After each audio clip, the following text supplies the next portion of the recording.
Selamat pagi, rekan-rekan live designers yang saya hormati. Selamat berjumpa lagi dengan saya Dimas Satya Lesmana di channel saya Design Your Own Life. Hari ini saya ingin berbicara mengenai 3 buah jenis otak manusia. Nah loh, kenapa ada 3? Bukannya manusia cuma punya 1 otak yang ada di kepala saja? Ayo, siapa yang mempunyai pemikiran seperti itu? Angkat tangannya. Oke, ternyata hasil penelitian terbaru ya menyatakan, mengungkapkan bahwa manusia ternyata memiliki 3 buah otak, bukan cuma otak yang ada di kepala. Di mana saja kira-kira 2 otak manusia yang lain? Ada yang tahu? Oke, otak pertama manusia betul ada di sini di kepala kita. Ya, dialah yang memancarkan sinyal elektrik, sinyal listrik, ya, frekuensi electrical ke medan matriks ilahi. Otak kedua manusia ada di sini, di jantung, heart. Ya.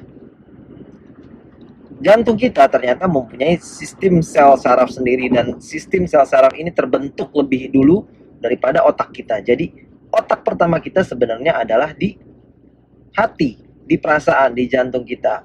Nah, frekuensi yang dipancarkan oleh jantung kita adalah frekuensi magnetik, ya.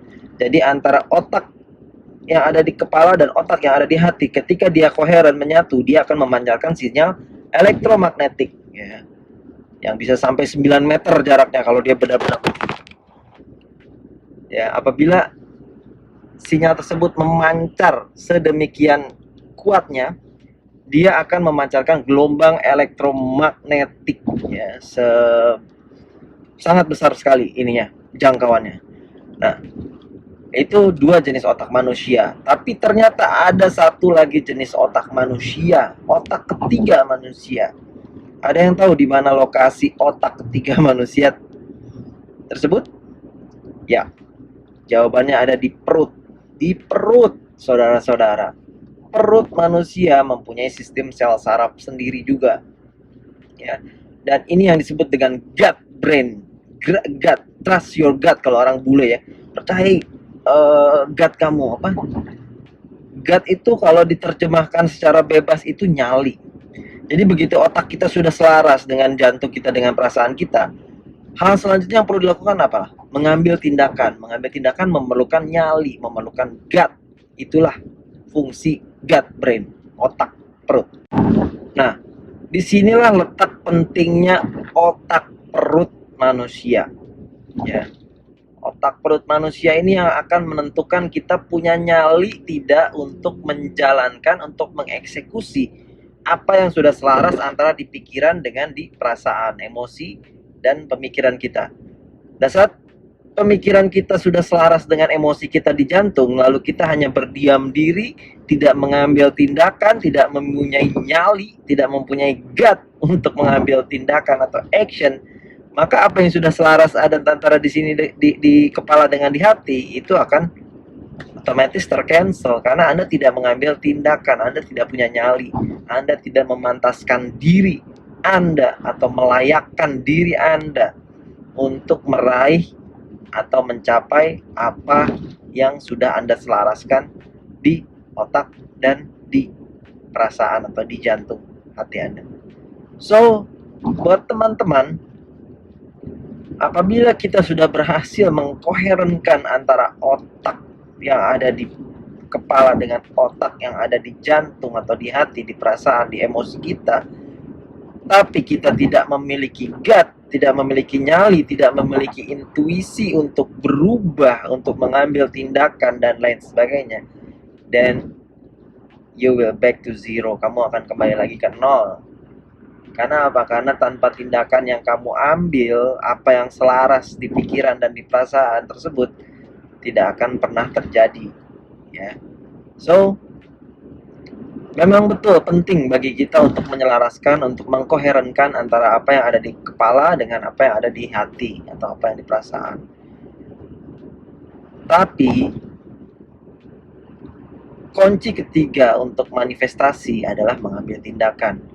Dan apabila kita tidak mengambil tindakan, kita tidak mempunyai nyali kita tidak mempunyai intuisi untuk mengambil tindakan terinspirasi, tindakan terilhami, ya, maka proses manifestasinya akan jauh lebih lama daripada mereka yang bisa mengkoherenkan 3 otak.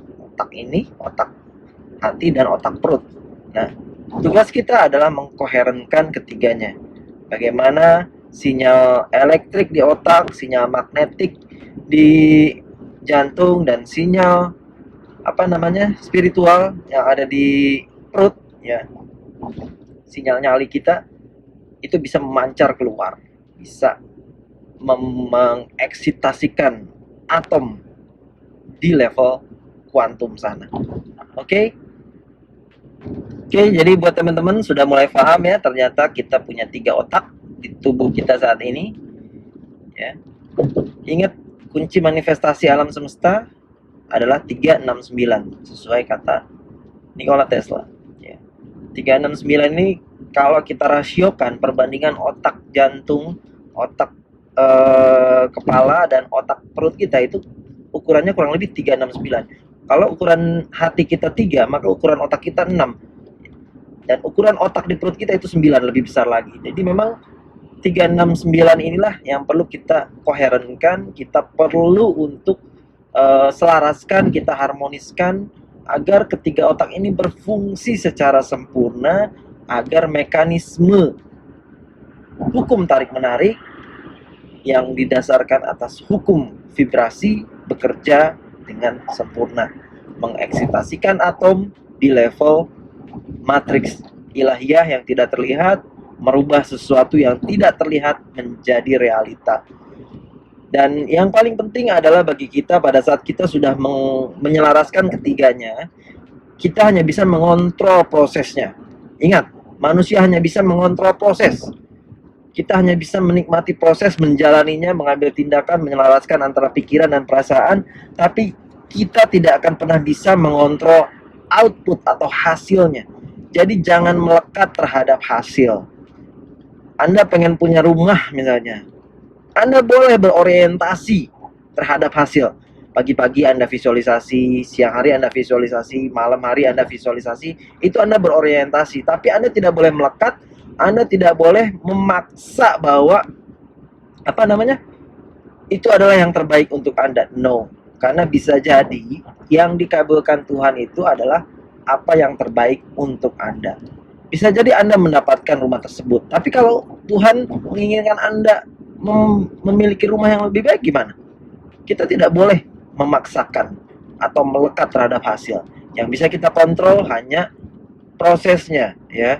Bagaimana kita menjalaninya, memvisualisasikannya, menyelaraskan, mengkoherenkannya, kemudian mengambil tindakan terinspirasinya, ya. Kemudian melakukannya dengan riang gembira dan lain sebagainya. Lakukan semuanya dengan passion. Masalah hasil akhirnya serahkan sama Tuhan. Let go and let God. Yang kita tahu semuanya itu sudah terjadi di level kuantum sana. Semua doa, semua keinginan sudah terjawab. So santai, relax. Gitu kita tahu di dunia kuantum semua sudah terjadi. Oke, let it go. Lepaskan. Kita hanya meyakini, kita melayakkan, memantaskan diri bahwa itu sudah terjadi, sudah dalam perjalanan. Oke, itu saja yang bisa saya share. Terima kasih. Assalamualaikum warahmatullahi wabarakatuh.